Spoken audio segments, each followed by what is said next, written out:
Nou, hier zit heel veel informatie in. 500 boeken heb ik daar staan. Heel veel schilderijen, heel veel oude foto's.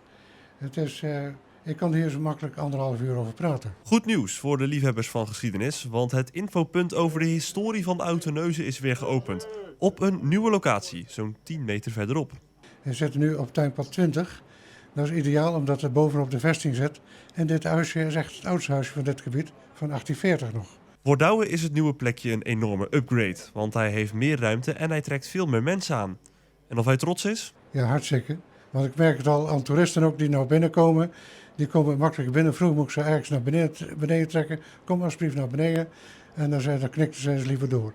En het leuke is, van het Portaal van Vlaanderen heeft een route omgezet.